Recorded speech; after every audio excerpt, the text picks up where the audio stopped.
having Abby Turnwald talk about the rare sibling experience, supporting siblings of individuals with KCNQ2.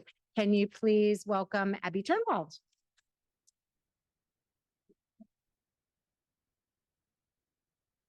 Hi, everyone. My name's Abby. I'm a genetic counselor at Cincinnati Children's Hospital, although this presentation does not have to do with Cincinnati Children's Hospital. That is where I live.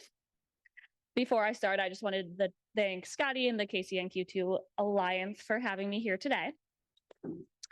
Just a little bit of background. I myself am not a sibling. People always get a little confused there. I'm a genetic counselor that focuses on epilepsy and things like KCNQ2. I serve on a board of directors for the Ohio Siblings Network. I co-authored a children's book series and an organization. And overall, I'm a passionate advocate for the rare disease community. So I really saw a gap in resources, knowledge about siblings, and have worked the past couple of years to try to fill that gap. Before I jump into it, I just wanted to acknowledge that parenting is very difficult. Grandparenting as well, cousins, siblings, it's difficult. And this presentation is meant to give you tips, advice, take what you need from it. In no way is it supposed to tell you how to parent your kids, more so just tips, advice, things to think about. So I hope you find something that's helpful in it. Can I get a hand raise? Who has other children in the room who don't have KCNQ2? Okay, a good majority, cool. How many of you is your youngest kid 3 or under? Your youngest kid without KCNQ2? What about like 8 or under? Okay, anyone with kids that are teens? We got some teenagers in the room too. Anyone with adults like 18 or over? All right, perfect. So being a sibling of someone with a rare disease is really complex. There's a lot of positives, a lot of positive emotions, celebrating milestones, cheering on siblings. There's also a lot of what people will refer to as negatives, so different emotions that can arise. Caretaking can be both a positive and a negative role, but overall, it's just a really complex experience. So what I want to talk about today is a couple of themes that have come up in my own research and some others' research, specifically information, attention, and emotions. I also talk really fast, so tell me if I need to slow down. I want to address how we can address these themes, and then the resources that are out there. Again, we're lacking, but there are some out there. And then I think everyone in here knows the DEE abbreviation.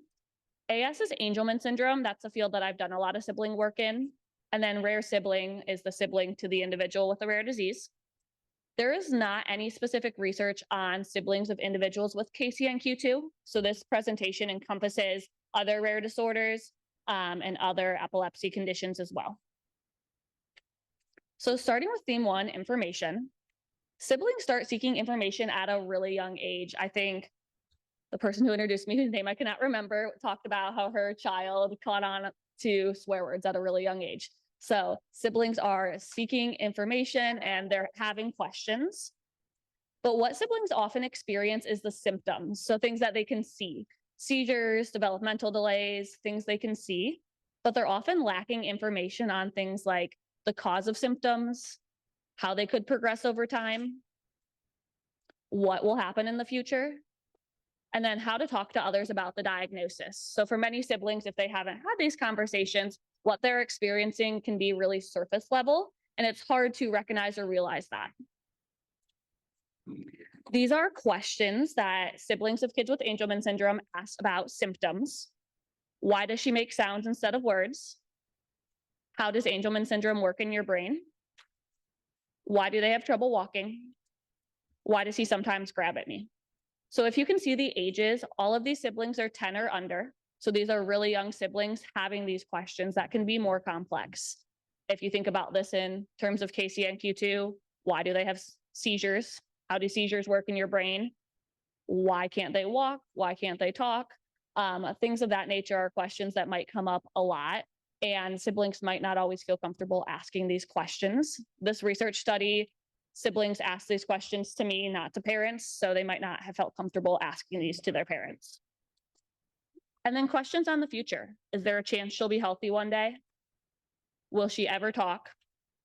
What will she do when she's older to take care of herself? So these are questions, again, 13, 7, and a 10-year-old sibling that have these questions already. They can see that there's going to be a difference in the future. they aren't sure what that difference might be, but they can already see and acknowledge it. If anyone's comfortable sharing, has anyone had their children ask a question about the sibling with KCNQ2 that caught them off guard, surprised them, anything that's come up? If not, that's okay. Yeah.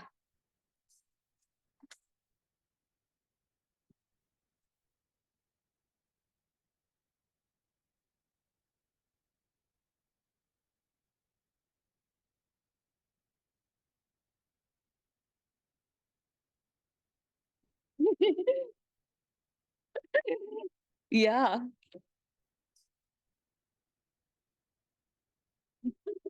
Yeah. Okay. Yeah.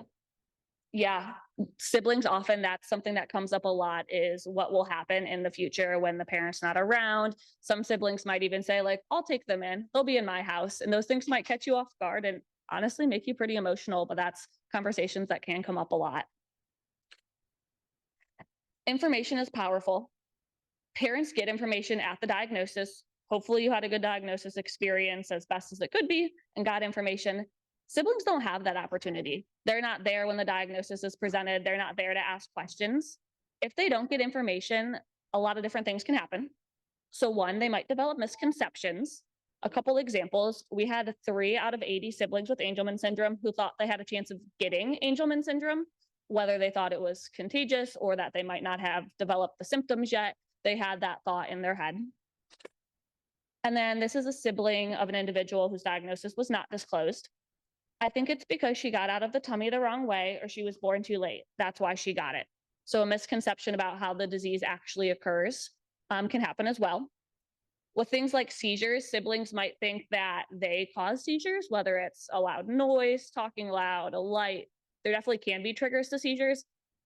Not all the time, though. So siblings might think that they're causing seizures. It might cause that relationship to be impacted because they don't want to be around them, or they're nervous that they'll cause a seizure to happen. Also, if siblings don't have information, they might not feel comfortable discussing the diagnosis with others. So friends, classmates, even extended family members. Friends, when they come over to your house or when they're seeing the sibling or the individual with KCNQ2, they might have questions. Some siblings are great at answering. Other siblings might feel uncomfortable, embarrassed, not know what to say, especially if they don't have that information to provide. So in a group of siblings of individuals with different DEE, 40% reported that their relationships with their friends were affected. 63% of parents said that the sibling had difficulties having friends over to their house. And 7% stated that the sibling didn't want to have friends over at all because of having a sibling with KCNQ2. And again, a lot of this might be stemming from not having that information to provide and know what to say to their friends. This is a quote from an adult sibling. Although your family may not be like any of your friends' families, don't be afraid to introduce your sibling to your friends. You'd be surprised how well they could interact and become friends too. So as an adult sibling, she recognizes that power and that ability in introducing her friends to her sibling, but a lot of that stemmed from that information that she got from her parents at a young age. And then when siblings have information and understand the individual with KCNQ2 better, they might have a closer bond and a closer relationship. A study on individuals with generally neurodevelopmental conditions said that sibling and family knowledge was linked to more positive emotional adjustments, adaptive coping, and better sibling relationships. So again, just reasons to start providing that information to siblings when you're able to and when you feel comfortable doing so. How we can address information: it can be overwhelming to talk about KCNQ2 with lots of people, with your family, with even doctors who don't know about it. It's hard to discuss. So how do you discuss this with your children who are 4, 5, 6? Age-appropriate information is obviously ideal. So figuring out how we can break it down into a more age-appropriate discussion. There's no specific KCNQ2 children's books out there, but there are lots of children's books on disability, inclusion, wheelchairs, seizures. Starting with those books, incorporating them into your nighttime, daytime routine. You don't have to call out the differences in the books, but just see if the sibling acknowledges the differences in the books and things that might be similar to their sibling with KCNQ2. And then you don't have to provide all the information at once. This isn't a one-time sit-down discussion, disclosing the diagnosis. It's something that you can do over time. And I think for parents, it's important to also acknowledge that you don't have to have all the answers. So siblings can come out of the woodwork and say something like, why does my sibling have this? Why is my sibling different? It's important to acknowledge questions, so let them know that's a good question. All questions are valid, good questions. You don't have to answer it right then. Let's write it down and ask the doctor. Let's write it down and Google it. Just know that they'll get that information eventually, and it's important that you follow up on that in the future. The books that I mentioned that I created were specifically targeted towards Angelman syndrome. They can be applicable to others too. But what we do is we break down the genetics by an analogy to, we have to use the term building block, not Lego, but essentially a Lego instruction manual. So the pages in the instruction manual are chromosomes. The words on the pages are the genes. So we talk about how if a word is spelled wrong or missing, you might not know how to put certain parts of the Lego set together, and it might look different or it might function different. So just thinking of different analogies that work for your family of how you can compare the genetics of KCNQ2 to something in everyday life if you're able to. And then just important to provide siblings an open, safe environment, whatever that looks like to your family. Again, no questions are bad questions. Utilizing others to help the process. So healthcare providers, therapists are great. Ask if a sibling can come to a session. Can they watch? Can they ask questions? Because siblings often wonder, why does my sibling get to go play in this fun gym or play with these fun toys and I don't? So if they can go to those sessions and experience what's happening, that can be really helpful for them. Most therapists are open to this, especially if you ask in advance. And then mental health counselors, if you've heard of play therapy, these are also great options as well. And then moving on to the next topic, I want to talk a little bit about attention. I'm sure everyone in this room knows that it's really difficult to provide equal attention between the individual with KCNQ2 and your other children. Doctor's appointment, therapy appointment, hospitalizations, that equal attention is really difficult. Chances are you're never going to get to an equal point with that attention, but recognizing that difference and working on ways to include the sibling and acknowledge them and get that one-on-one time is really important. Parents of siblings with Angelman syndrome, 61% said it was difficult to give enough attention and reported that they weren't able to spend enough one-on-one time. So again, I think these are things you know, very difficult to do. Siblings, though, they recognize this, they see that difference in attention and it affects them. So when siblings were asked the most difficult aspect of having a sibling with a DEE, many said less attention from their parents. So 50% of 9 to 12-year-old siblings said that was the most difficult part of having a sibling with a DEE. 29% of those teenage and even adult siblings reflected and said that was the most difficult part for them. And then I want to highlight some quotes from some adult siblings of individuals with DEE. I wish I had gotten to hang out with my parents more. I sometimes got jealous of her because she got more attention from our mom and dad. So jealousy is a common theme that can arise. And these are adult siblings reflecting back on the feelings they had during childhood. This is a 6-year-old child with a rare disease. Sometimes it makes me sad when Cooper gets all the attention, but you can just tell your parents you want some love and they'll make you feel better. So this sibling has a coping mechanism. She's talked to her parents. She knows that if she's feeling that difference in attention, she can let her parents know. So that's a very healthy coping mechanism for a 6-year-old.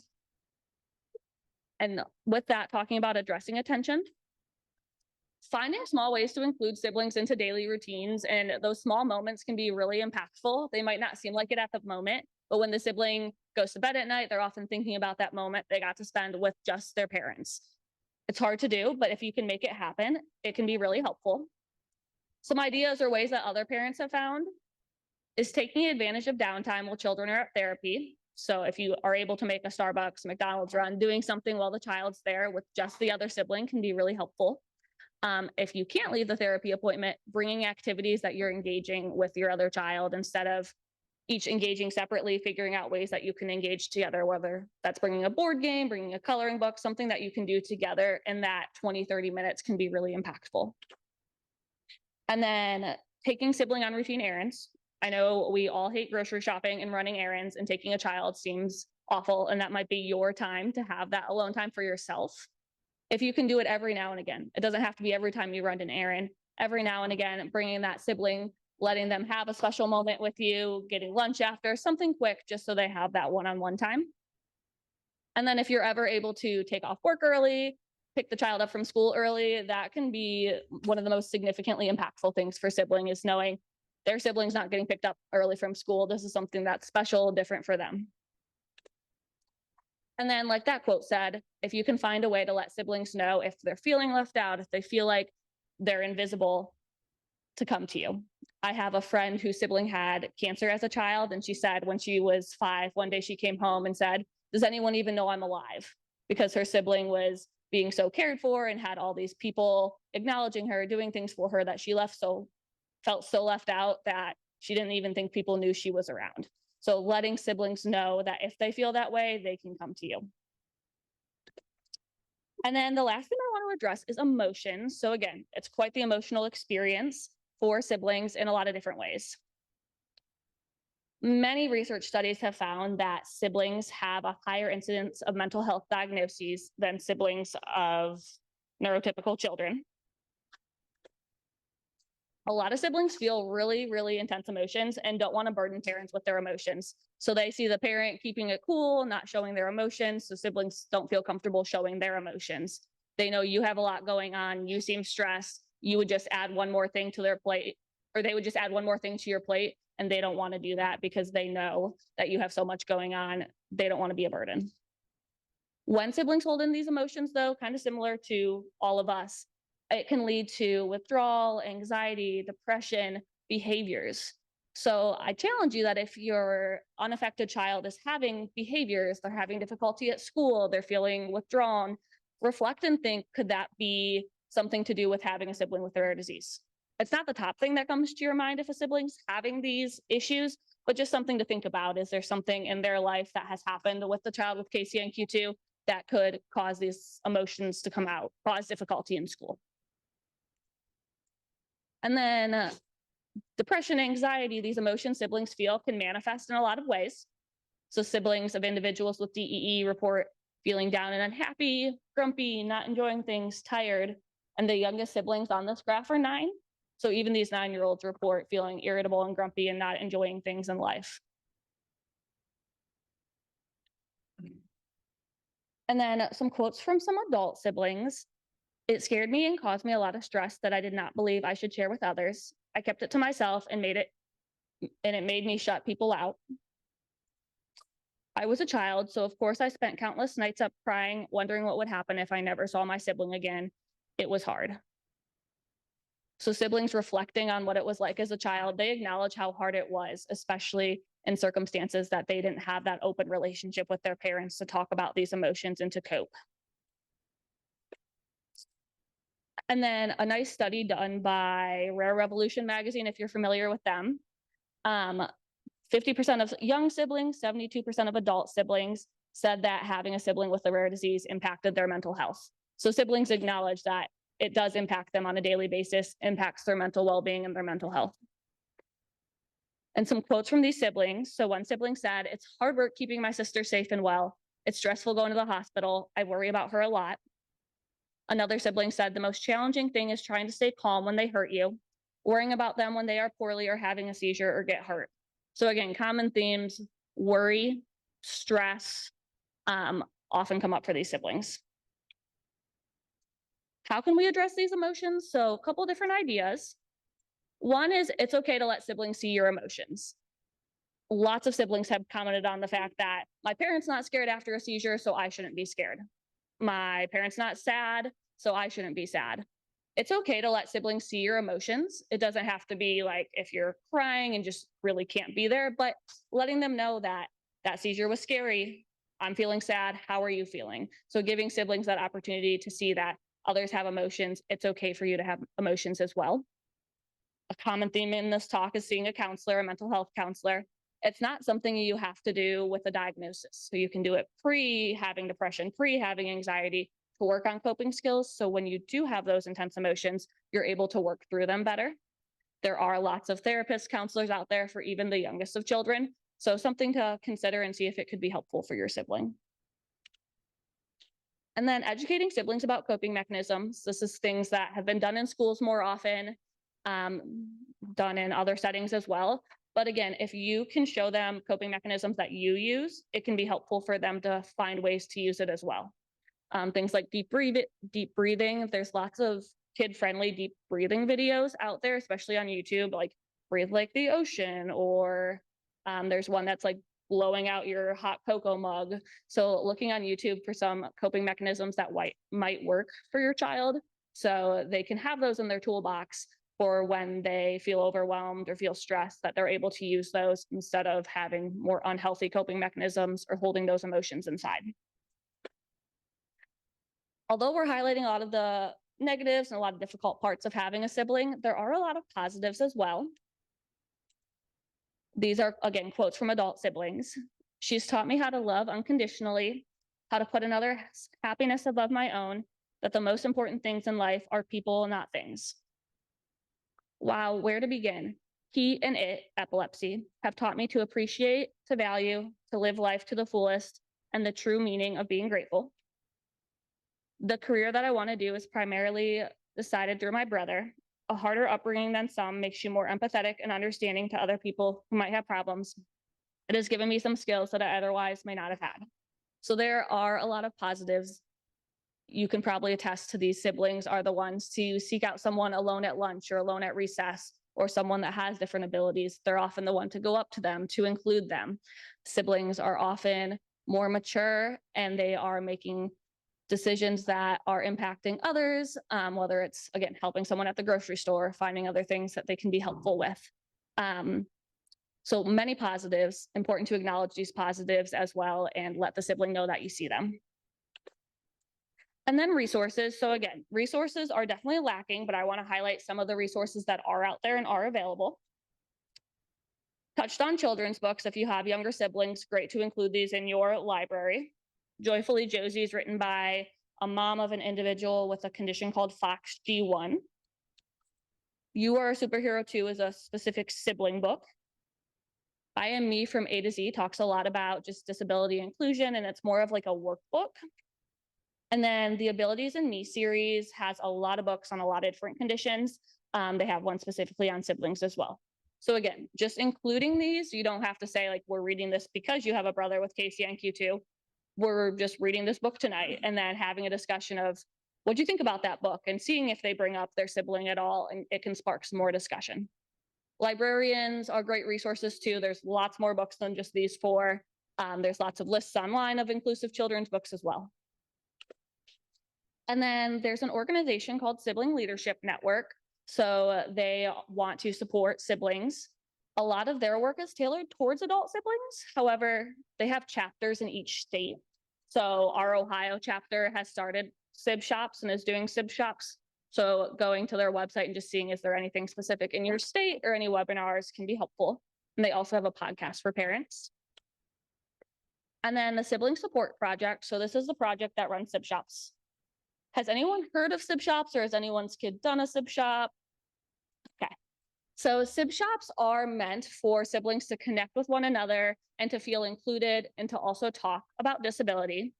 In general, SIB shops are very open to all disability. So if there's one in your community, it won't be rare disease or KCNQ2 specific, but there's lots of opportunities for siblings to participate in discussion about those hard emotions, or about what it's like to have a sibling with a disability, and to get that connection with one another. The SIB shop today that I'll run, it's not just siblings playing. There will be a little bit more to it, to talk about emotions and feelings that might arise, to connect with one another, to talk about what it's like to have a sibling with KCNQ2.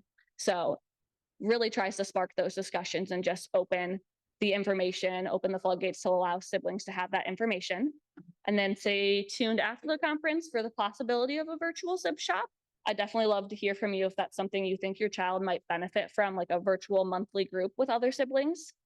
The targeted age range is 6 to 10. If you have a child here that's not 6 to 10, but outside of that a little bit, feel free to have them join if they're on like that 5 or 11 cusp. And then lastly, this is an organization I started that's on social media. So we highlight siblings and give siblings a platform to share their stories, to give advice to others, to be highlighted as an advocate.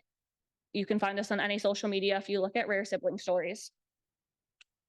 And then just takeaways. So again, siblings starting at the youngest of ages have questions and are seeking information. Siblings can experience intense emotions and need support to understand these feelings and cope appropriately. And then siblings understand that their sibling with KCNQ2 needs more attention, but they still seek that one-on-one time and attention from parents. And then you're not alone. So utilize resources, utilize, again, counselors, healthcare providers, child life specialists are great, organizations, other families, really whoever you can. You're not alone in this journey. So utilize others to help you figure out what's best for your unaffected child. So with that, I'll take any questions.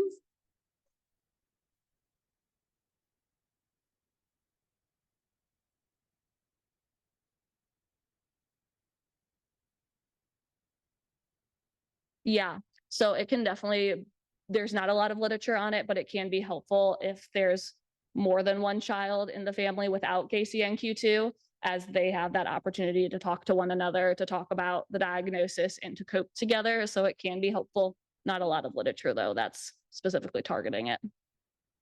Yes.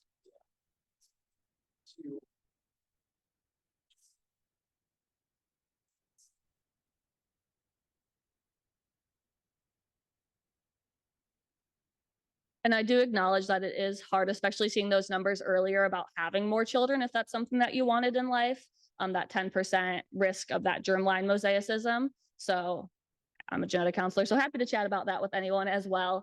So I acknowledge it's difficult to think about having other children, especially if the child with KCNQ2 was your first.